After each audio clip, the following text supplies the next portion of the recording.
Šiandien 20 metų mes švenčiam, net negalime patikėti, kad tai įvyko. Pasirinkti socialinio darbuotojo profesiją reikia ne tik stipraus pasiryžimo, bet ir vidinio pašaukimo. Vien gerų teorinių žinių neužtenka, kiekviena diena vis kitokia, tad reikia gerai pasirengti psichologiškai, teikti pagalbą iš širdies ir be išskaičiavimų.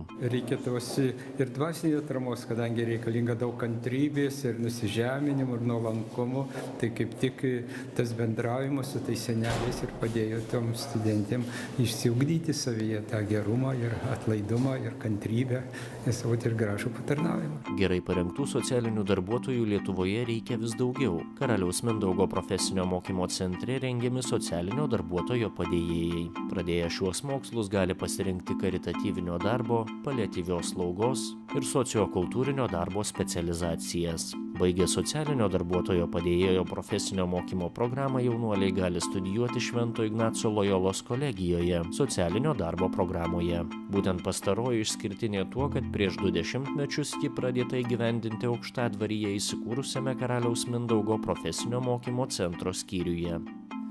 Tuo metu, po nepriklausomybės atgavimo, jautėm labai tokį kūrybinių galių išlaisvinimą ir tuo labiau, kad buvo grąžintas šitas vienuolyno pastatas bažnyčiai.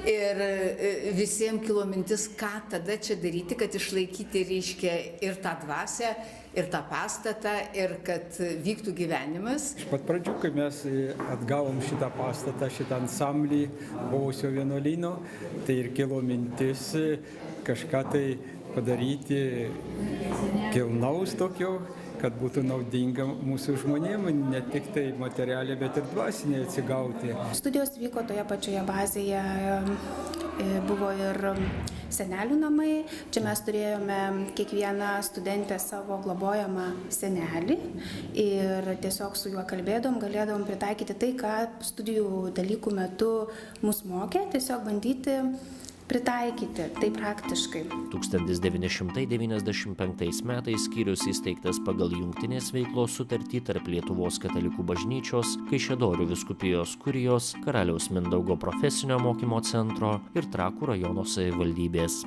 Jungtinė veikla grindžiama neformalios bendruomenės iniciatyvomis, savanoriškų darbų ir katalikiškomis vertybėmis.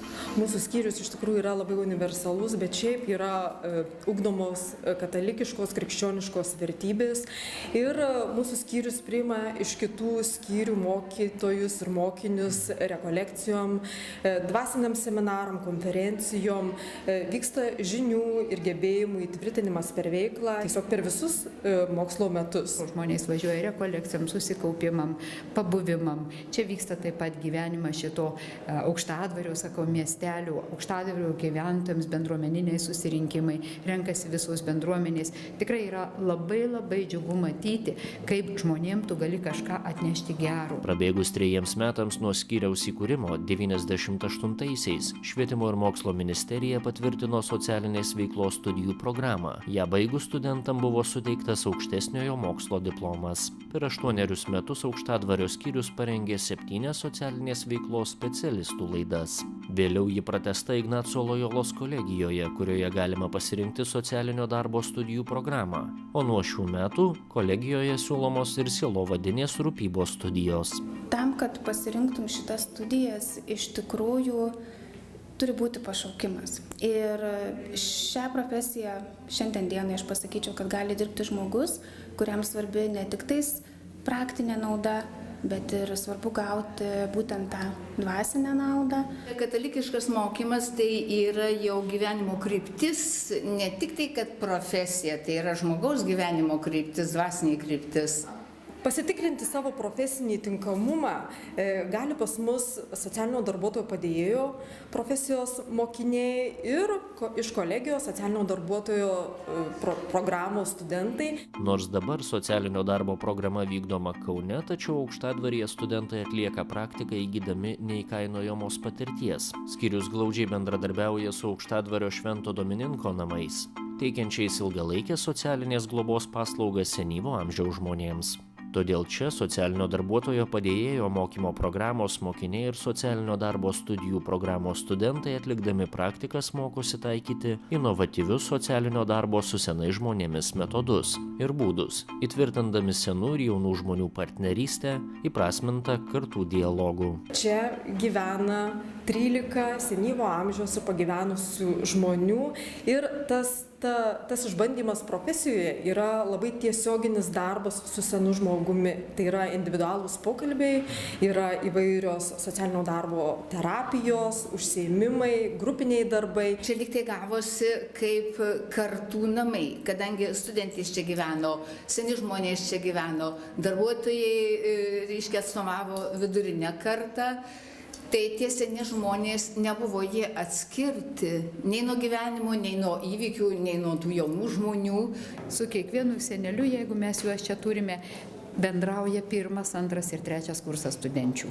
O pagalba, kas liečia socialinių darbuotojų padėjėjas su paliatyvia priežiūra, atlieka konkrečią praktiką čia. Gyvenime visiems prisieina patarnauti vieni kitiems, todėl tokia graži artimo meilė, kaip ir šventame rašte parašyta, kad ką padaryti vienam iš mažiausių brolių, tai man padarė. Todėl pagal mūsų tikėjimą, katalikų tikėjimą, tai mes ir norėjom čia kaip įgyvendinti viešpaties tą nuorodą kiekvienam katalikui, kaip ir parodyti meilę ir Dievui ir artimui.